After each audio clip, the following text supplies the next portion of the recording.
کیا آپ لمبی بیماری سے گزر رہے ہیں؟ دوائیں بھی چل رہی ہیں، علاج بھی ہو رہا ہے، لیکن دل کو سکون نہیں مل رہا۔ کبھی ایسا لگتا ہے کہ دعا کے باوجود کوئی جواب نہیں آ رہا۔ رک جائیں اور دل سے محسوس کریں، شاید اللہ آپ سے خاموشی سے بات کر رہا ہے۔ السلام علیکم ورحمۃ اللہ وبرکاتہ۔ عزیز بھائیوں اور بہنوں، کرونک النس یعنی لمبی بیماری صرف جسم کی تکلیف نہیں ہوتی، یہ دل اور ایمان کی آزمائش بھی ہوتی ہے۔ اکثر اس حالت میں انسان ٹوٹنے لگتا ہے اور سوچتا ہے کہ آخر میرے ساتھ ہی کیوں؟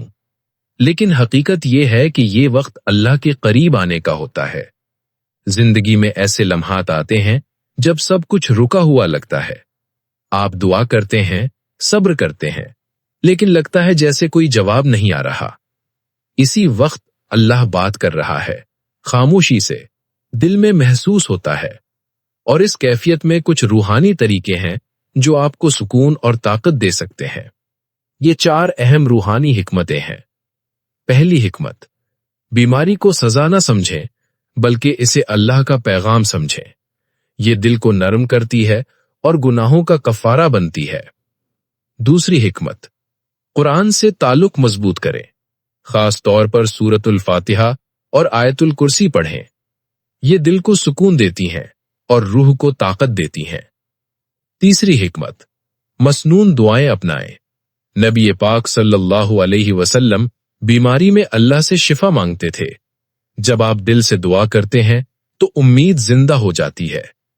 چوتھی حکمت، صبر کے ساتھ امید رکھیں، مایوسی کو دل میں جگہ نہ دیں، یقین رکھیں کہ اللہ بہتر فیصلہ کرتا ہے۔ نبی کریم صلی اللہ علیہ وسلم نے ہمیں سکھایا کہ مومن کی ہر تکلیف اس کے گناہوں کا کفارہ بن جاتی ہے۔ تو یاد رکھیں، یہ بیماری آپ کو توڑنے نہیں بلکہ اللہ کے قریب لانے آئی ہے۔ اللہ آپ کو مکمل شفا عطا فرمائے اور آپ کے دل کو سکون عطا فرمائے۔ اگر آپ کو یہ ویڈیو پسند آیا تو لائک کریں، کامنٹ میں اپنی دعا ضرور لکھیں اور اسے دوسروں کے ساتھ شیئر کریں۔